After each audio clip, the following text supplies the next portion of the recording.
Hey everybody, welcome to my channel. Today I wanted to take some time to tell you guys about things I did to grow my natural hair long.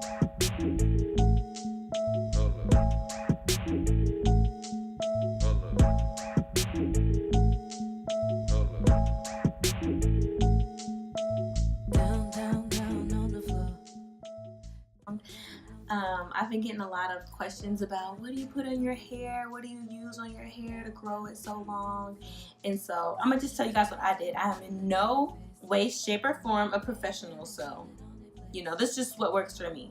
And natural hair is kind of funny. You kind of got to figure out what works for you. But I do feel like these tips will help you definitely get your hair strength up and get your length up. So just to do a quick length check.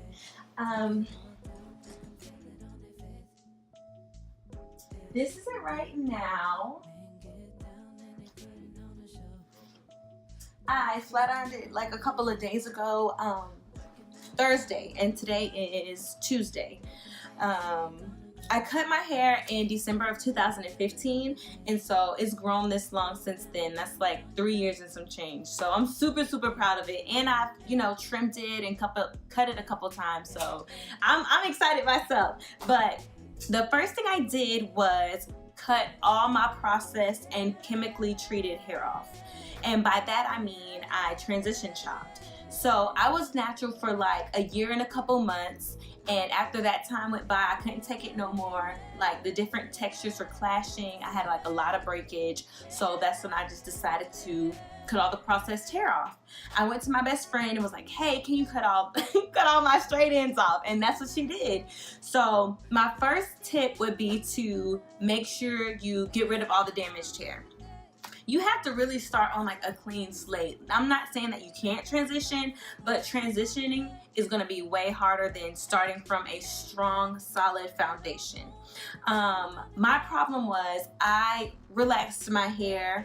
I color treated my hair. My hair used to feel like straw, you guys. It was dry, felt like straw. It was just hard to maintain. When I would flat iron it, it would smell like flat iron, and that's just the absolute worst. Overall, it was just damaged and unhealthy, so it had to go.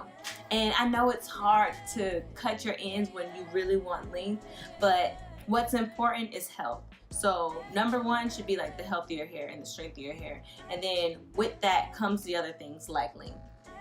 Right after I cut my hair, I was doing regular washes. The number one tip I would give you guys, like number one, is moisture.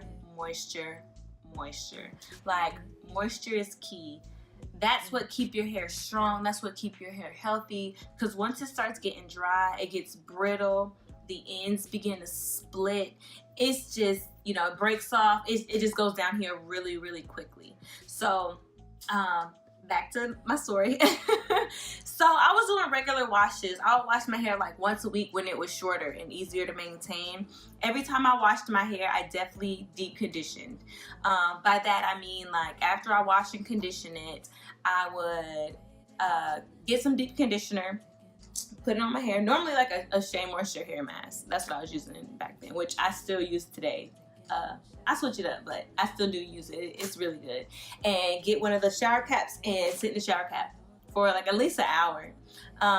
Sometimes if I like got real lazy, I sleep in it overnight, but just deep condition every time. After deep conditioning, I would say, like, when you do your washes, to make sure you detangle your hair.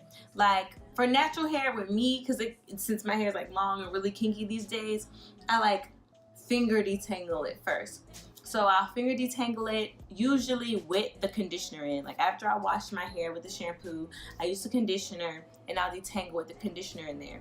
And once I get like the roots, the roots free, that's when I get my wide tooth comb and I'll comb the ends out. And that's how I detangle it.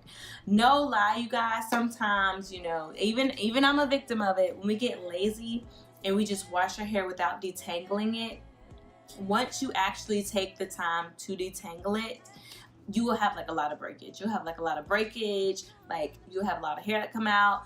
Like, I'm not even gonna lie, like usually I have like a little bit of hair, but it's like, oof, I done messed up. When you see like that big ball of hair that come out, So to avoid that at all costs. Avoid that at all costs by detangling your hair with every wash.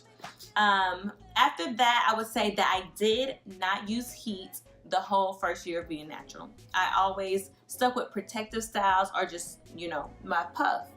By that, I'm terrified of heat damage. Because there's like my curls, I just love my curls so much. I'm in love with them.